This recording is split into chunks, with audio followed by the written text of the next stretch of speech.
सभी को जय मसीह की। एक बार फिर से परमेश्वर ने मौका दिया कि आपके सम्मुख हम आ सकें।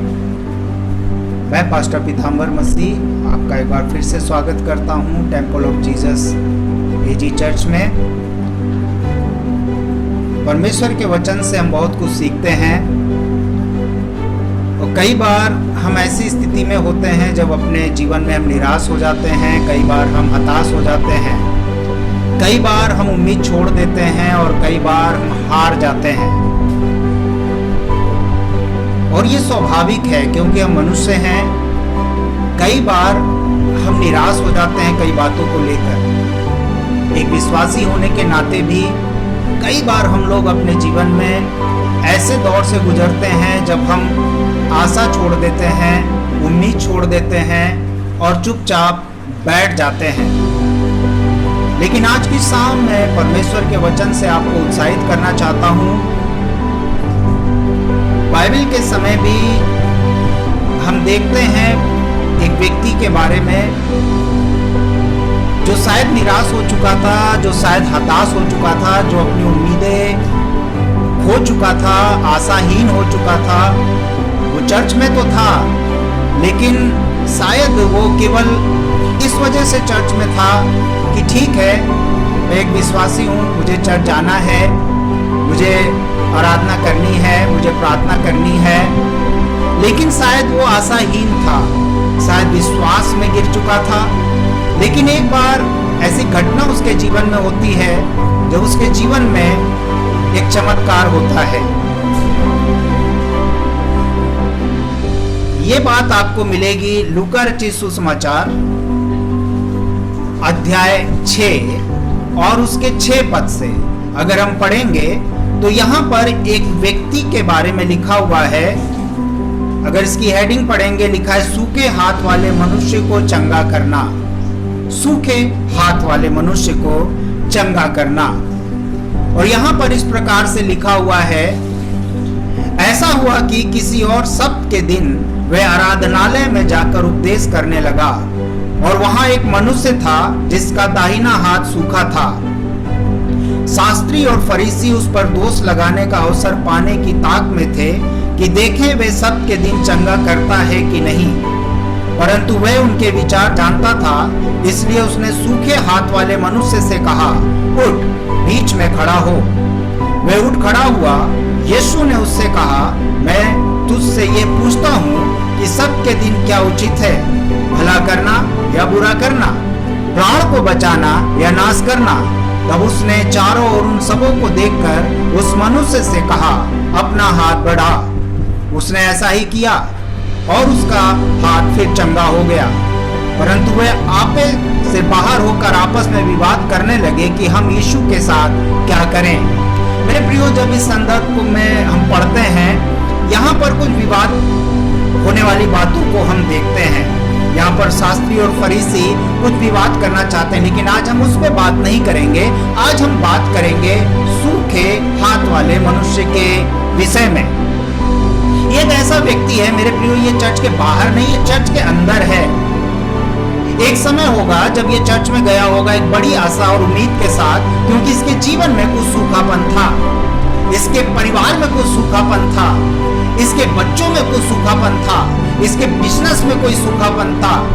लेकिन जब ये एक उम्मीद के साथ गया, शायद 1 हफ्ता, 2 हफ्ता, 3 हफ्ता, 4 हफ्ता, शायद महीने, साल, लेकिन जब इसके जीवन में कुछ भी नहीं हुआ, इसका सूखापन नहीं गया, बहुत सारी प्रार्थना करने के बाद भी, बहुत सारे उपवास करने के बाद भी, बहुत सारे चर्च अटेंड करने के बाद भी, बहुत सारा ऑफरिंग देने के बाद भी, तो ये अपने जीवन में निराश हो चुका था। ये अपने जीवन में सारी उम्मीद खो चुका था, क्योंकि यहाँ पर इस प्रकार से लिखा हुआ है कि वो किनारे कहीं बैठा हुआ था।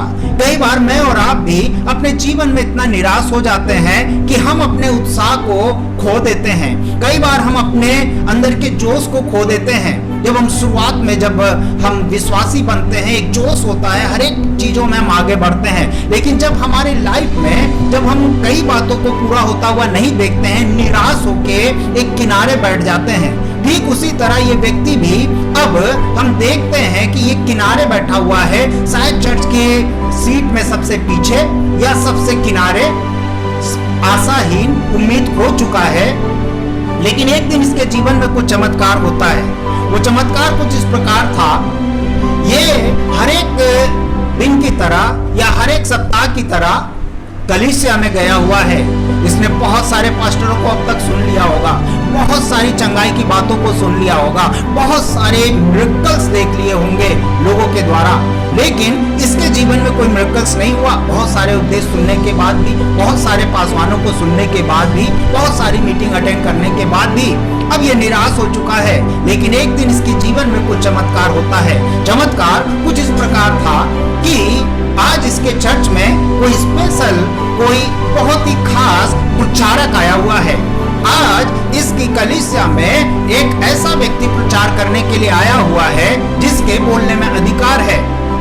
मेरे प्रियो, जब वो कलीसिया के अंदर प्रचार कर रहा है वो व्यक्ति जिसका नाम यीशु मसीह है। मेरे प्रियो, हम सब जानते हैं कि यीशु मसीह के वचन में सामर्थ है। और यहाँ पर हम देखते हैं जब यीशु मसीह ने अपना प्रचार करना शुरू किया तब उसकी निगाहें उस व्यक्ति के ऊपर आकर टिक गई जो अपनी आशा को खो चुका था, जो अपनी उम्मीद को खो चुका था। और यीशु मसीह जान गया था कि वो अब निराशा के गर्त से गुजर रहा है। मेरे प्रियो, आपकी निराशा को यीशु मसीह जानता है। हालेलुया। वो आपकी उदासी को जानता है, वो आपकी आशाहीनता को जानता है। लेकिन मेरे प्रियो, इस व्यक्ति की एक समझदारी की बात मुझे ये लगी, बहुत सारी निराशा के बावजूद इसने चर्च को नहीं छोड़ा, बहुत सारी निराशा के बावजूद इसने प्रार्थना को नहीं छोड़ा, बहुत सारी निराशा के बावजूद इसने अपने आप को कलीसिया में रखा। मेरे प्रियो, ये एक समझदारी की बात है।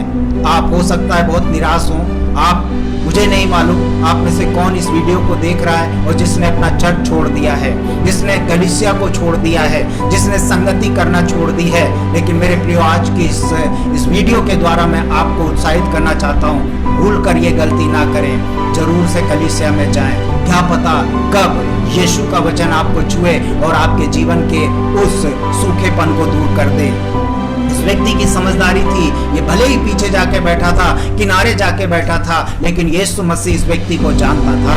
और जब यीशु मसीह ने अपने प्रचार को करना शुरू किया, बाइबल इस बात को बताती है कि यहाँ पर लिखा हुआ है कि यीशु मसीह ने उस व्यक्ति से ये कहा, उठ, बीच में खड़ा हो। मेरे प्रियो, किनारे ना रहे, बीच में आए। हालेलुया। याद कीजिए उस उत्साह को जो आपके अंदर पहले था, याद कीजिए उस जोश को जो आपके अंदर पहले था। आप किनारे चले गए होंगे, आप पीछे चले गए होंगे, लेकिन आज के इस वीडियो में मैं आपको कहना चाहता हूँ, यीशु मसीह का वचन आपके लिए है और वो आपसे कह रहा है, उठ, खड़ा हो, अपनी निराशाओं से उठ और खड़ा हो, अपनी असफलता से उठ और खड़ा हो और बीच में आ। मेरे प्रियो, यहाँ पर लिखा हुआ है, यीशु मसीह ने उससे कहा, वह उठ खड़ा हुआ।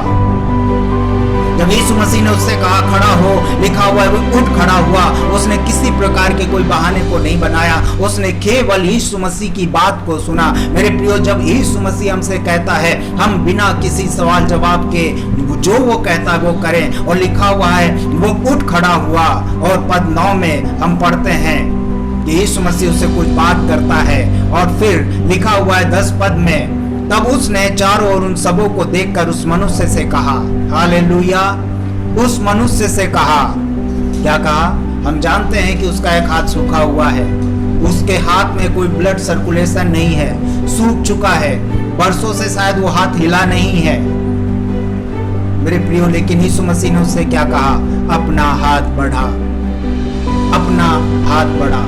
मेरे प्रियो, आज के इस वीडियो में मैं नहीं जानता आपके जीवन में क्या सूखापन है, मैं नहीं जानता आपके परिवार में क्या सूखापन है, लेकिन मैं इस बात को जानता हूँ, यहाँ पर एक यीशु मसीह है जो इस बात को कहता है, अपना हाथ बढ़ा।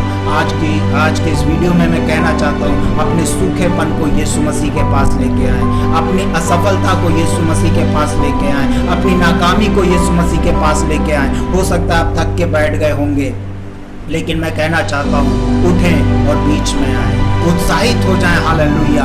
परमेश्वर आपको चंगा करेगा, परमेश्वर आपके सूखेपन को दूर करेगा, परमेश्वर आपके जीवन में बड़ी आशीष को लेके आएगा। मेरे प्रियो, हमेशा इस बात को याद रखें, यीशु मसीह चमत्कारों को करने वाला परमेश्वर है। यीशु मसीह चमत्कारों को करने वाला परमेश्वर है। और फिर लिखा हुआ है, उसने अपना हाथ बढ़ा दिया। उसने ऐसा ही किया, उसने ऐसा ही किया और उसका हाथ फिर चंगा हो गया, सारा सूखापन चला गया। मेरे प्रियो, आप यीशु मसीह के पास चर्च को ना छोड़े, कलीसिया को ना छोड़े, आशा ना छोड़े, उम्मीद ना छोड़े, क्योंकि यीशु मसीह आज भी वही यीशु मसीह है जो इन दिनों में काम किया करता था, क्योंकि वो कभी ना बदलने वाला परमेश्वर है, वो कभी ना सोने वाला परमेश्वर है। और लिखा हुआ है, वो चंगा हो गया, वो आशीषमय हो गया। मेरे प्रियो, आप शायद निराशा में होंगे, आप चाहे उदासी में होंगे, आपके जीवन का सूखापन आप यीशु मसीह के पास लेके आए। यीशु मसीह से बात करें, यीशु मसीह से प्रार्थना करें, परमेश्वर आपको आशीष दे, परमेश्वर आपके साथ में हो। आज के इस दिन मैं प्रार्थना करता हूँ कि जो लोग भी इस वीडियो को देख रहे हैं, अगर उनके जीवन में कोई भी सूखापन है, यीशु मसीह के नाम में दूर हो जाए। परमेश्वर आपको आशीष दे।